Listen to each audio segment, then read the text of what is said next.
Okay, welcome everybody. Come on in. We're going to get rolling. I'm just hitting admit, admit, admit to get everybody in this room. So thanks for joining that. So we're going to do a quick get busy strategy session here today. So for those of you guys who don't know me, I'm Eric Beck. My team at Founders Fire has put together these weekly 15-minute strategy sessions that we're going to be doing going forward. So very excited about that. If there's a topic that you want to hear, then definitely let us know, email or even in the chat here, whatever. So ultimately, this is hopefully quick to help you guys out. So short version on me. Running Founders Fire. I've been doing this for 24 years. I started off as the director of training at a company called eMyth Worldwide. Some of you know about the book, The eMyth Revisited.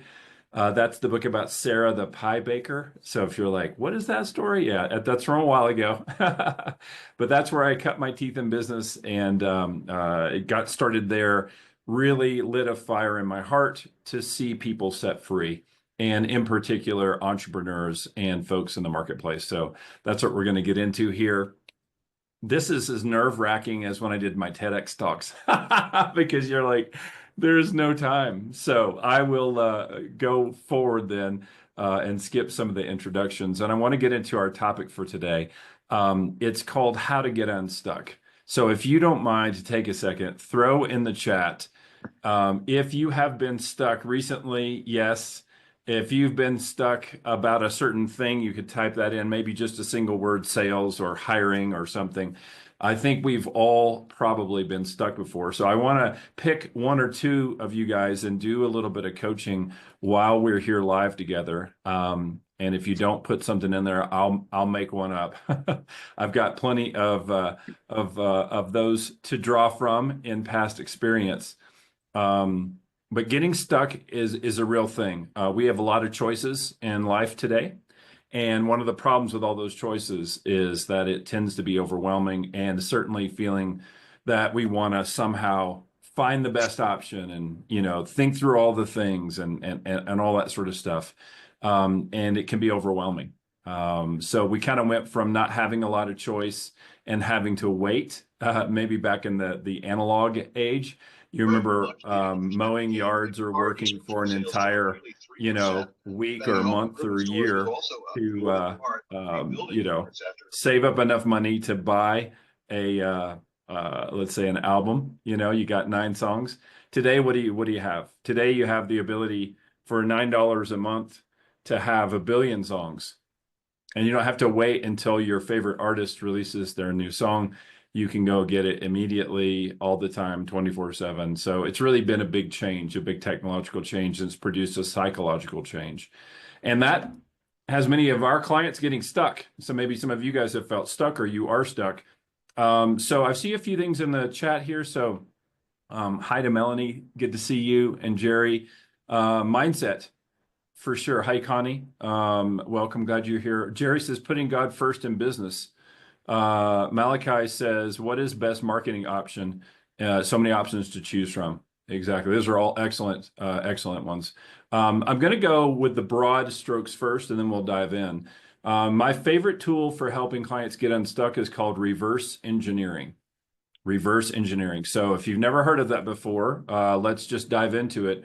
Reverse engineering is when you say, what if I actually wanted this problem to happen?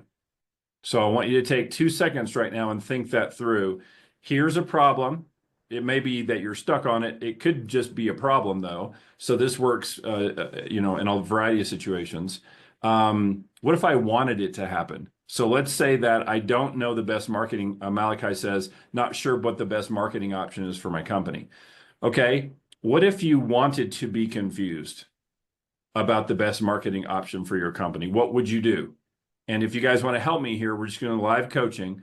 Throw in the chat. We'll help Malachi. We'll pick one other person in a second. But what would be some things that Malachi could do to cause the problem of not knowing which marketing option to choose? What are some things that come to mind?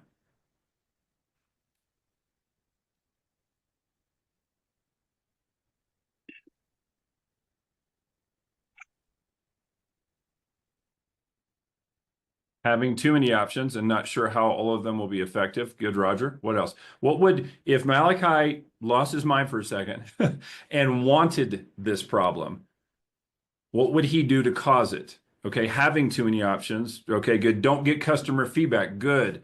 A big list, 20 different items. Good, good, good. You guys are rolling now. Action means clarity. Try what seems best. That's a good on the solution side, Larry, but we're not there yet. Right now, we want to cause the problem. AI marketing from all directions. Okay. How about this?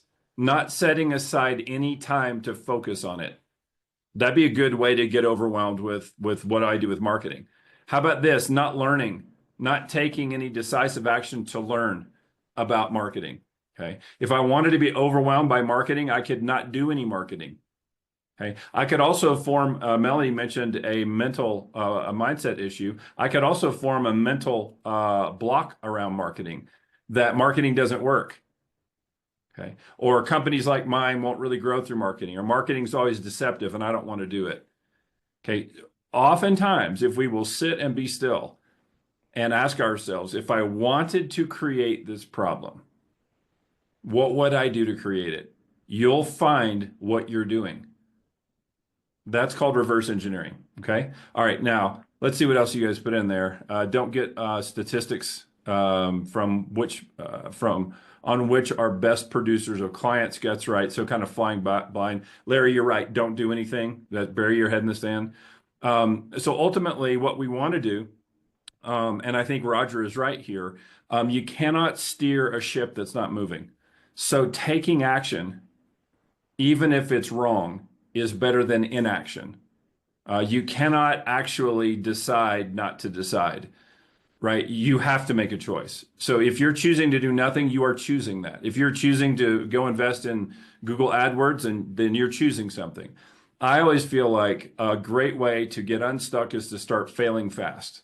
Okay. So if I can reverse engineer it and I can say, what are the things I would do to cause this problem? See if I'm doing any of those things, then stop doing those things, which might in some cases mean taking some specific actions. You're probably going to see a breakthrough pretty quickly. Not a miracle, but a breakthrough. What we're looking for here is incremental progress. We're looking for growth. We're looking for the small step. Don't think in terms of home runs or the big victory that's just going to change everything. That, again, will keep us stuck. Okay. All right. Somebody else, throw one out there. Something that you're stuck on. Could be in your business, could be in your life, could be big picture, could be something small, but something that is a problem that you're working through that I'm kind of stuck here.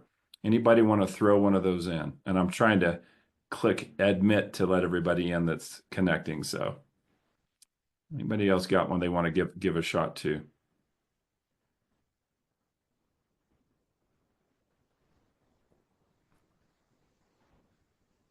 Okay. All right, there we go. Combining faith and business, Jerry. And I saw that one up earlier. Limited time and need to take action to attract more clients. Ooh, both of those are good, but I only have 7 minutes. So let's see if I can do the faith and business one.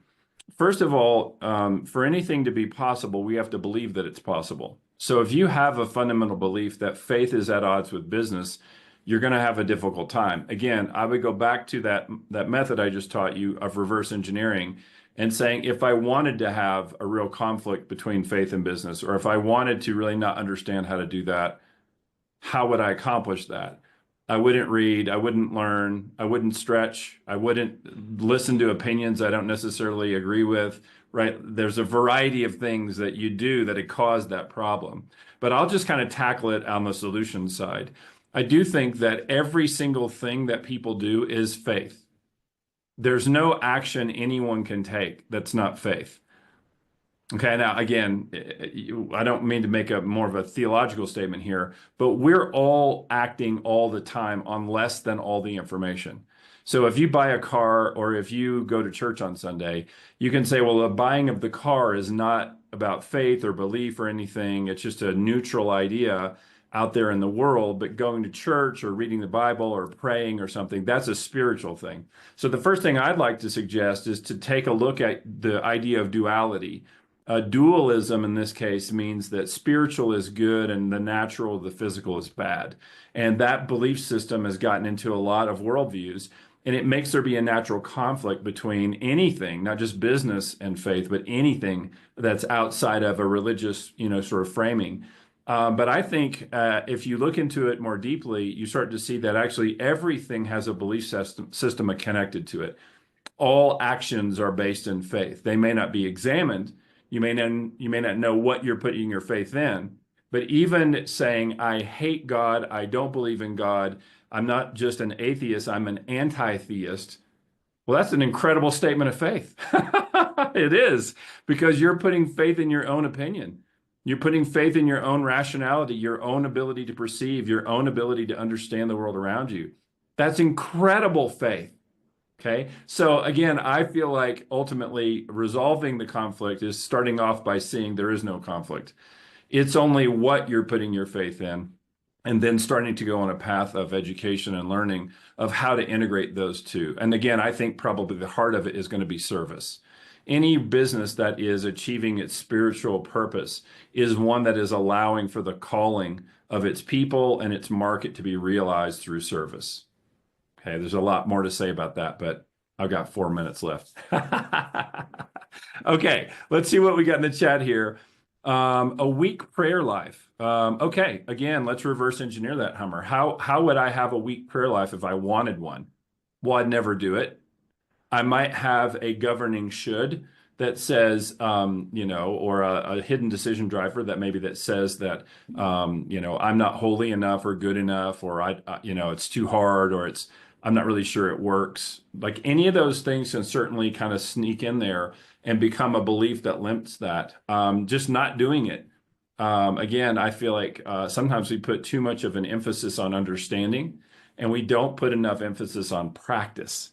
So in terms of understanding, I don't have to understand push-ups, right? I just have to do them. And if I do them, my arms and my chest and my back will start looking different. They will.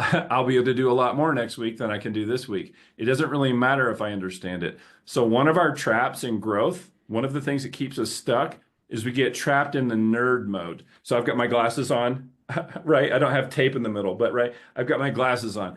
The nerd mode. I want to understand it all. There is some help in understanding for sure, but a lot of times that can be a very sneaky excuse to not do something. So I feel like taking action, that maybe is our theme for today, we were just discovering, is taking action quickly in small incremental steps with good decisiveness. Even if you fail, you now know that you failed in a specific way. You can take action to counteract that, and you can keep moving forward back to the ship that you can't steer unless it's moving. Okay. Ultimately, I think that for all of us, this is going to happen. Okay. You might be stuck today. You might be stuck next week. I may not be feeling stuck today, but I was stuck yesterday. It is going to happen. But if we have a strategic approach to getting unstuck, we can really move forward. One of those we mentioned today was reverse engineering. Okay. Another one is do something physical. I'm a huge fan of go for a walk. I don't have time to go for a walk. Go for a walk. It's too cold. Put your coat on. Go for a walk. Get your body moving. How many times have you guys had a problem and you went to sleep and the next morning you just knew the answer? Okay, well, is that magic? No, it's not. It's biology. It's physiology. Our brains get fatigued. We get too many options and we get decision fatigue, and that makes us distracted. That distraction lowers our IQ. And when our IQ is lower, we're not bringing the same level of resources to solving our problems. What's a great way to recharge? Eat some good food, drink some water, maybe throw some electrolytes in there or something. I'm not a doctor, but do something healthy. Right? Go for a 20-minute walk. I guarantee you, if we incorporate the physical, we're much less likely to stay stuck. If we reverse engineer, we're likely to find if there's a habit or a thing we're doing that is making us stuck. And then the final thing that I would just say is this: make sure that you're vision driven. What is that quote? I don't know who said it, but it's something like, if you don't know where you're going, any wind will do, right? You need to be tying this back to an outcome. Where am I going? if I can reverse engineer it, if I can get my body involved, if I can take quick action that's decisive and small, and ultimately if I can align it with a All bigger right. picture vision, then I think We we're got going to three be able. pairs of gloves. Okay, so I appreciate you guys being on this call. There is a recording, Pauline, so thank you for that. And again, shoot us an email at hello@foundersfire.com if there's a topic or a situation that you'd like to hear about. Current events are certainly fine as well. We want to make these quick, powerful, and easy for you so you can implement them. And if you want to come back and tell us, hey, I did that, and here's how it worked, we really love that. So, guys, thank you so much. Hope it was helpful, and we'll see you guys next time.